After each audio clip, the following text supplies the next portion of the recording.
essa aula de agora provavelmente é a aula mais importante, né, desse módulo inicial de lípides. Então, muita atenção.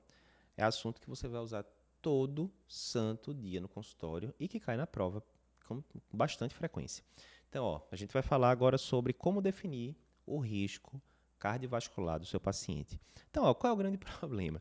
A maioria dos pacientes que têm dislipidemia, eles não têm sintomas, eles não estão dizendo assim no dia a dia, ah, eu estou passando mal, estou com dor de cabeça, não. O paciente está lá de boa, vida normal, e aí geralmente qual a primeira apresentação de uma dislipidemia?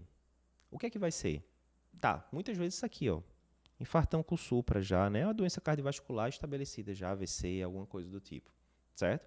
Ah, Eduardo, não pode ter alteração de exame físico, tipo xantoma tal. Não, isso é raríssimo. Isso acontece basicamente em dislipidemias primárias, que não são as mais comuns nem de longe.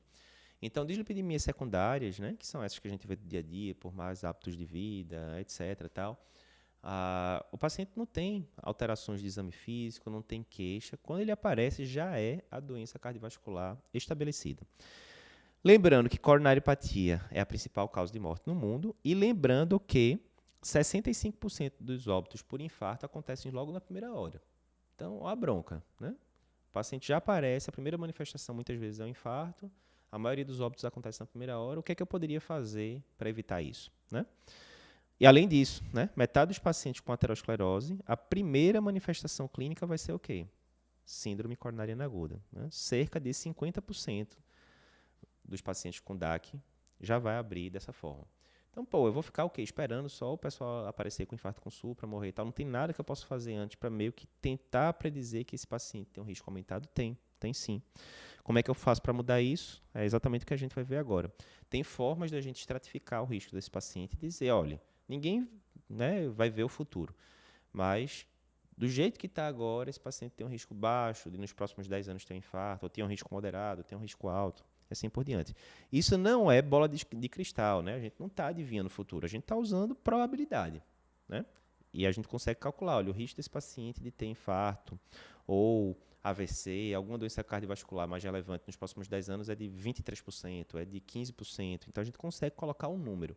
Esse número absoluto é perfeito, longe disso, mas é melhor do que nada, né? Como é que eu vou fazer isso? É de cabeça? Não. Agora chega a hora de você pegar lá o celular, o computador, né? Enfim, para usar. Aí tem a calculadora da SPC, né? A, enquanto eu estou gravando a aula, a versão mais recente que tem, essa aqui de 2020, já tem um tempo. E, basicamente, essa estratificação de risco da SPC vai ter 4 passos principais. Né? O primeiro passo é o seguinte, esse paciente que eu estou na frente agora, ele já teve um evento cardiovascular prévio, tipo infarto, ou angina estável, ou AVC, AIT, alguma coisa do tipo. Se tiver, é muito alto risco. Ou, se esse paciente já tem uma estenose arterial sabida, maior ou igual a 50%, fez uma angiotomo de coronária e tem uma lesão de 70%, ou fez um Doppler de carótida, depois uma angiorressonância de carótida, tem uma lesão de 80% de carótida. Mesmo que não tenha sintomas, a diretriz já diz para colocar como muito alto risco. Não, o paciente não tem isso. Qual é o segundo passo? Eu vou perguntar, esse paciente tem diabetes? Porque se ele tiver diabetes, ele vai ser de risco, no mínimo, moderado. Na prática, a maioria vão ser alto risco dos diabéticos. A gente vai mostrar daqui a pouco por quê. Aí a gente vai ver diabetes. Não tem evento cardiovascular prévio, não tem diabetes. O que é que eu faço agora? Terceiro passo. Esse paciente tem algum dos marcadores de alto risco, que a gente vai ver em detalhes depois, como criscreatinina baixa, aneurisma de aorta abdominal, aterosclerose subclínica ou LDL pipocado acima de 190, se tiver, alto risco. Não tem nada disso. Não tem evento cardiovascular prévio, não tem diabetes, não tem nada disso aqui que eu falei. Agora, chega a hora de você calcular, né, o score de risco propriamente dito para ver quantos por cento vai dar, né? Então, ó, só em relação aos diabéticos, né? Ó, paciente diabético, ele vai ser classificado como alto risco se ele tiver qualquer coisa dessa. Por exemplo, se ele tiver aterosclerose subclínica, a gente vai comentar daqui a pouco, né? Tem o detalhe aqui que o score de cálcio é acima de 10 nesses casos. Se ele tiver comorbidades, tipo hipertensão, síndrome metabólica, fumar. Se tiver mais do que 48 anos, maior ou igual a 48 anos, homem, ou maior ou igual a 54 anos, mulheres. Se tiver história familiar de doença cardiovascular precoce, se tiver mais de 10 anos de diabetes, se tiver retinopatia ou microalbuminúria. Se tiver qualquer coisa dessa, vai ser alto risco. É difícil você pegar um paciente que não tenha nada disso, né? É difícil. Geralmente o paciente vai ter algum desses fatores aqui associados, né? Então, na prática, quase todos pacientes diabéticos, né, no dia a dia de consultório, vão terminar ficando como de alto risco, né? Beleza. Quando a gente falou ali dos critérios de alto risco, né, o paciente tem algum dos critérios de alto risco, tem os 5 A's do alto risco, né, que é o quê? A de aumento de LDL acima de 190. Aqui é tão alto o LDL que não se discute muito. Vai ter que tratar com estatina e vamos para frente. A de aneurisma de aorta abdominal. Se ligar que aneurisma de aorta torácica são outros 500, vocês vão ver no módulo de aorta isso, a etiologia é bem diferente. A aneurisma de aorta abdominal geralmente é aterosclerótica, né, a etiologia. A de aterosclerose subclínica, que aí pode ser alteração em coronárias, em carótidas, a gente vai comentar daqui a pouco. A de alteração do clírice, né, abaixo de 60. E a de alto score de risco, né, que é quando o score de risco fica acima de 10% em mulheres ou acima de 20% em homens. A gente vai comentar no próximo slide. Em relação à aterosclerose subclínica, quais são as alterações que a gente pode ter? Score cálcio acima de 100, lembrando que em diabéticos é um pouquinho mais baixo, acima de 10 já é alto risco. Angiotomo de coronária com lesão menor do que 50%, porque se for maior do que 50% já vai ser muito alto risco, né, como a gente viu agora há pouco. Índice de tornozelo braquial menor do que 0,9, a gente vai comentar bastante nisso na aula de doença arterial periférica. Ou paciente que tem placas em carótidas. Pediu lá um ultrassom com Doppler, né, que não é nem tão recomendado de rotina, e veio placa em carótida. Tudo isso aqui não precisa ser os 4, não. Qualquer um desses já classifica o paciente como alto risco. Vocês têm esse mapa mental no livro de mapas mentais. Como é que eu interpreto o score de risco do paciente, né? Homens com score de risco entre 5% e 20% são considerados de risco intermediário, menor do que 5%, obviamente, baixo risco, maior do que 20%, alto risco. E mulher, entre 5% e 10% intermediário, maior que 10%, alto risco. Então, como é que faz isso na prática? Está lá a calculadora da SBC, aí você vai indo. Ó, por exemplo, aqui, primeira pergunta, o paciente tem presença de doença aterosclerótica significativa, coronária, cerebrovascular, vascular periférica, ou tem obstrução maior do que 50%? Se tiver, você vai marcar sim aqui, e aí já vai sair como muito alto risco, né? Não marquei isso não. Aí vai perguntar, o paciente tem diabetes tipo 1 ou tipo 2? Você vai marcar sim ou não. Digamos que marcou não. Depois vai perguntar o seguinte, o paciente tem LDL pipocado, acima de 190? Digamos que eu marquei não. Aí vai perguntar aquilo, se o paciente tem algum daqueles fatores de alto risco, tipo aterosclerose subclínica ou clírice de creatinina muito baixo. Digamos que eu coloquei que não. Aí não preencheu nenhum daqueles critérios ali mais para cima, aí assim você vai ter selecionando sexo, masculino ou feminino, idade, tantos anos, pressão sistólica de tanto, toma remédio para pressão ou não toma, fuma ou já fumou, está tomando estatina agora, preenche aqui o colesterol total do paciente. E aí, no final das contas, depois que você tiver preenchido isso tudo, não é de cabeça, é a calculadora que vai fazer, vai dizer, por exemplo, esse paciente é de baixo risco.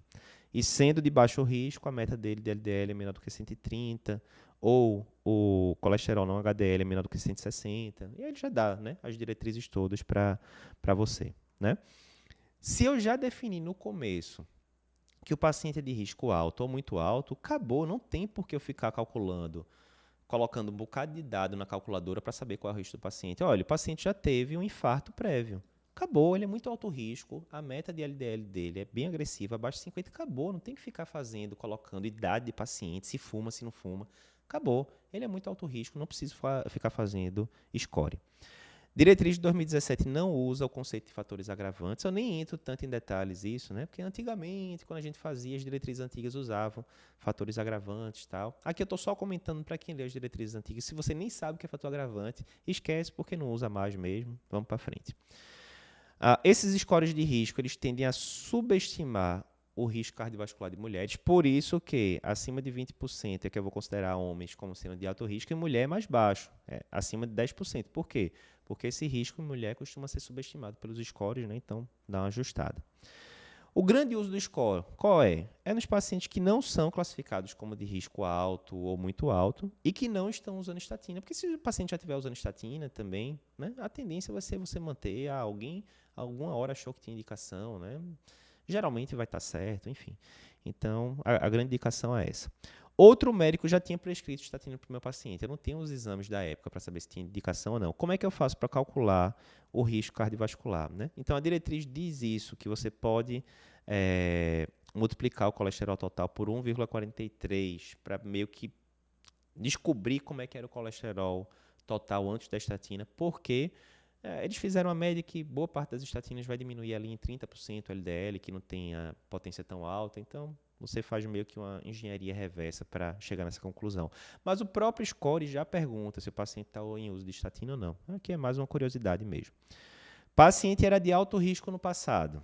Agora é de risco moderado. O que é que eu faço? A diretriz diz para você se guiar na estratificação de risco inicial. Vamos ver um exemplo. Estava com um paciente com 60 anos, pressão um pouquinho alta, sedentário, IMC alto, e aí veio aqui um perfil lipídico todo bagunçado, né?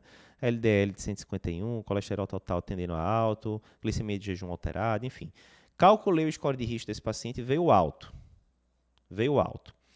Eu inicio rosuvastatina para esse paciente, ele toma vergonha na cara, perde 10 quilos em 3 meses, com isso a pressão caiu, com a estatina também, o perfil lipídico melhorou pra caramba tal. E agora eu calculo o score de risco desse paciente e o score de risco deu intermediário. E agora, qual é o que vale? O score de risco alto no começo ou o score de risco intermediário agora? Devo diminuir a dose da estatina, né? Porque agora, ó, a meta do LDL dele agora é menor do que 100. E o LDL desse paciente está de 40. Será que eu devo diminuir a dose do LDL? E o que é que a diretriz do SBC fala? Esquece. Trata o paciente baseado no score de risco inicial. A meta vai ser aquela do score de risco inicial e ponto final. Então, mais uma vez, aula importantíssima para a prática clínica. Não existe um dia de consultório que você não vai estar usando esse tipo de raciocínio, né? Tem que fazer. E para a prova, com certa frequência cai. A aula mais importante dessa primeira parte aqui de dislipidemias.